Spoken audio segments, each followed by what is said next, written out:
성경의 숲을 걷다 오늘은 창세기 11장입니다. 우리가 어제 보았던 창세기 10장에서는 70개 민족과 나라들을 나열하며 온 세상이 다양한 족속들로 가득하게 되었음을 확인했습니다. 노아의 자손들이 하나님께서 아담과 하에게 주셨던 생육하고 번성하는 축복을 계승받아 온 세상을 가득하게 채워갔습니다. 노아가 짐승들과 방주에서 나올 때 세상에는 불과 8명의 사람밖에 없었기에 이들의 생존이 다소 염려되기도 했지만 세월이 지나면서 하나님의 축복 아래 다시 번성하게 된 것입니다. 그러나 사람의 숫자가 많아지는 것이 마냥 좋은 일만은 아니었어요. 이미 5장과 6장에서 확인한 것처럼 사람이 많아지면 죄도 많아질 수 있다는 것을 알게 되었기 때문입니다. 그러니까 바벨탑 사건 역시 하나님의 축복으로 인해서 세상에 급속도로 늘어난 사람들이 합작하여 저지른 죄였다는 사실입니다. 인류는 다시 한번 하나님의 선을 악으로 되갚았습니다. 죄의 질로 따지면 결코 에덴 동산에 있었던 일보다 가볍지 않았던 거예요. 오히려 인류는 바벨탑 사건을 통해서 더 크고 심각한 죄를 범했던 것입니다. 인간이 하나님처럼 되고자 하는 욕심을 넘어 하나님의 고유의 영역을 침해하는 반역죄를 범했던 거예요. 그나마 불행 중 다행은 하나님께서 노아 홍수 이후 다시는 인간 때문에 온 세상을 멸하는 일을 없을 거라는 약속을 하셨다는 사실입니다. 그러므로 우리는 비록 인간이 더 부패해 가더라도 온 세상이 멸망하는 일은 없을 거라는 안도감을 가지고 이 이야기를 읽어갈 수가 있는 것입니다. 11장은 이렇게 시작합니다. 온 땅이 언어가 하나요 말도 하나더라. 이에 그들이 동방으로 옮기다가 신할 평지를 만나 거기 거류하며 라고 했습니다. 일단 이야기의 시작은 당시 사람들이 같은 언어를 사용하고 있다는 점입니다. 그리고 그들은 동방으로 옮겨가다가 신할 평지에 거류했다고 했습니다. 이들이 동방으로 간 것은 물론 장소적인 이동이었지만 영적으로는 하나님을 멀리 떠났음을 암시합니다. 왜냐하면 창세기에서는 동쪽은 쫓겨나가는 자가 가는 방향이기 때문입니다. 죄를 짓고 쫓겨가는 것 또한 무슨 일을 저지르기 위해 가는 곳을 의미하기 때문이었습니다. 그러니까 이들이 신할 평지에 모여 도시를 형성하고 하나님을 배제한 자기들만의 인간 왕국을 건설을 했던 것이 그게 바로 바벨탑 사건의 출발이었던 것입니다.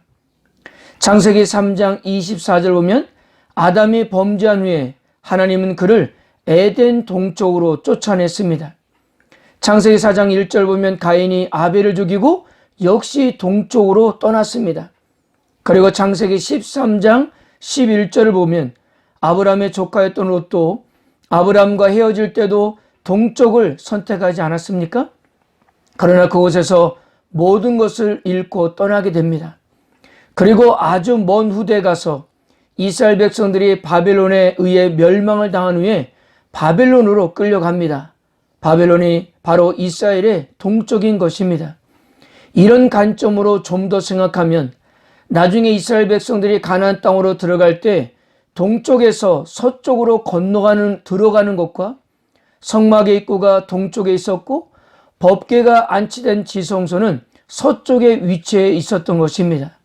그러니까 성경에서 동쪽으로 간다는 것은 별로 좋은 일이 아니다는 것을 그렇게 확인하고 또한 사람들이 동쪽으로 이동했다는 것은 하나님과 하나님이 주신 축복에서 점점 멀어지고 있다는 것을 보여주고 있는 것입니다.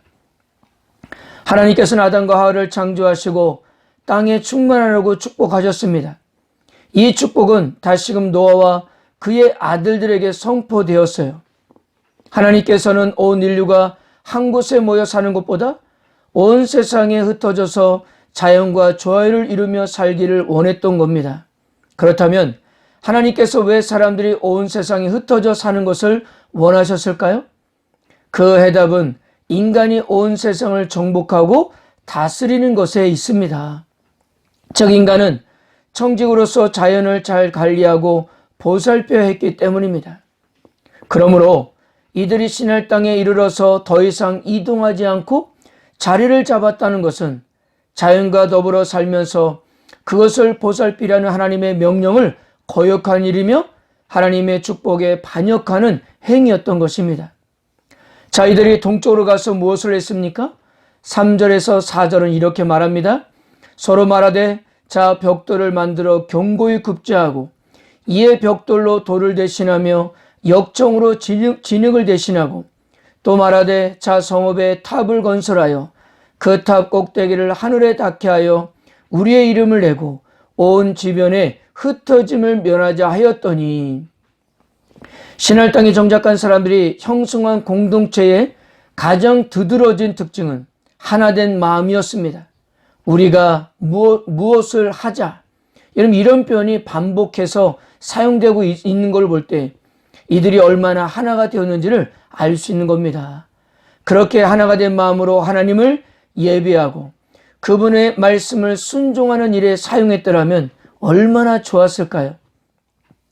여기 하나님께서도 이들의 죄를 짓는 일을 이처럼 마음으로 하나로 모은 것을 보고 그들을 비웃기라도 하듯 7절에 보면 우리도 뭐뭐 하자라고 하면서 심판을 시작하는 것을 이제 볼 수 있는 것입니다.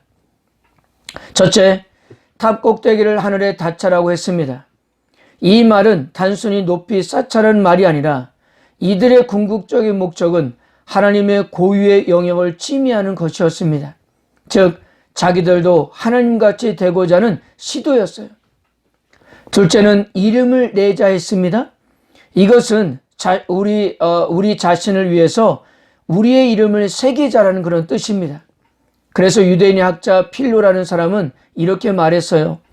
당시 사람들이 벽돌을 구울 때 벽돌 하나하나에 자기의 이름을 새겨 넣었다고 했습니다. 그래서 앞다투어서 그 일로 인해 신속히 이루어졌다라고 이렇게 말했습니다. 자기들의 이름을 낸다는데 안 좋아할 사람이 어디 있겠습니까? 셋째는 흩어짐을 면하자고 했습니다. 우리끼리 똥돌 뭉쳐서 강해지자는 거예요. 하나님도 함부로 할 수 없을 정도로 강해지자는 그런 거였다는 것을 우리는 알 수 있습니다. 여기 하나님은 사람들이 서슴없이 하나님의 말씀을 거역하면서까지 탑을 만든다면 앞으로 얼마든지 더 나쁜 일을 할 수 있다는 사실을 우려하셨습니다. 그래서 같은 언어를 사용하는 것이 이들의 힘과 결속력의 원천이었기 때문에 언어를 혼잡케 하여 지면에서 흩어졌던 것입니다. 사랑하는 성도 여러분, 이 일이 우리에게 어떤 교훈을 주고 있습니까? 하나님은 오래전에 온 땅이 충만하고 온 땅을 정복하는 사명을 축복으로 주었습니다. 그러기에 이 이야기는 인간의 그 어떤 노력도 결코 하나님의 의지와 계획을 꺾을 수 없다는 사실을 아주 강력하게 상기시켜주고 있는 것입니다. 이 사건에서 사람과 하나님의 관점은 극명하게 대립되었습니다. 바벨탑으로 자신들의 실력을 과시하는 놀라운 업적이라고 생각했지만 하나님의 관점에서는 인간의 죄악의 교만에 불과했다는 사실입니다. 자기들은 하늘에 닿은 듯한 엄청난 크기와 높이의 성읍과 탑이었지만 좀 풍자적으로 말하면 하나님에게는 너무 작아서 이것을 보기 위해서 내려오셔야만 했던 볼품없는 것이었습니다. 이것은요, 오늘날도 이 세상을 바라보는 우리의 관점과 하나님의 관점의 차이가 아닐까 생각해 보았습니다. 11장 10절부터는 창세기 10장이요 두 번째 셈 자손의 계보가 등장합니다. 창세기 10장에 있는 족보와는 약간 차이점이 있는데 10장에서는 에벨의 둘째 아들이었던 욕단을 통해서 셈 자손의 족보를 소개하였다면 11장에서는 에벨의 첫째 아들이었던 벨렉을 통해서 셈 자손의 족보를 소개하고 있다는 점입니다. 그리고 11장의 족보는 각 사람의 나이가 추가로 제공되고 있는데요. 이것은 하나님의 특별한 계획이 이 족보를 통해서 진행될 것임을 암시하고 있는 것입니다. 그리고 무엇보다도 이 족보의 가장 중요한 포인트는 역시 마지막에 등장하는 데라와 그의 자손들입니다. 그의 자손들 중에 바로 아브라함이 있었기 때문입니다.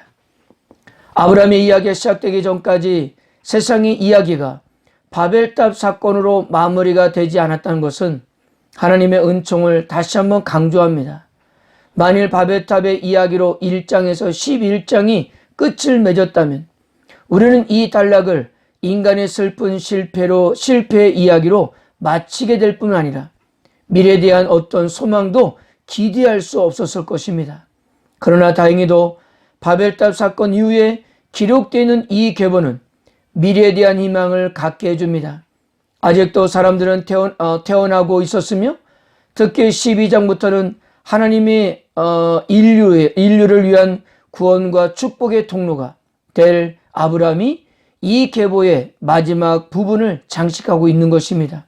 결코 바벨탑을 건설한 사람들의 죄마저도 인류를 향한 하나님의 축복과 그들을 구원하시려는 계획을 멈출 수가 없었던 것이었습니다.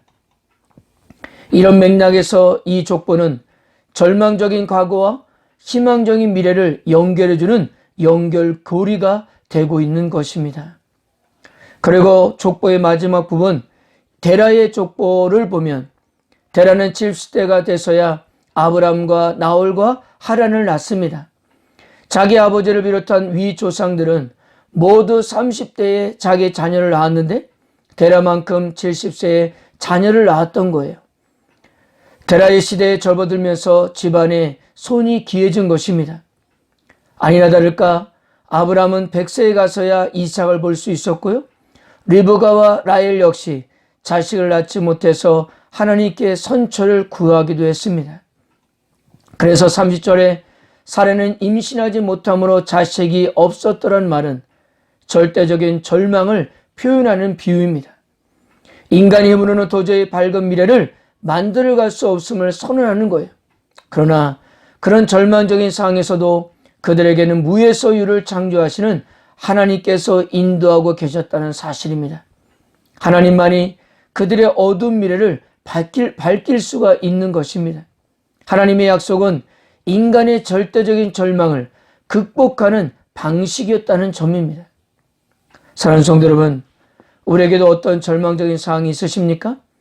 우리 힘으로는 도저히 불가능합니까? 그러나 하나님은 가능하십니다. 우리의 절망을 밝은 미래로 인도하실 것입니다. 우리의 생각보다 주도 면밀하게 인도하신 하나님을 바라보면서 그렇게 이 땅을 살아갑시다.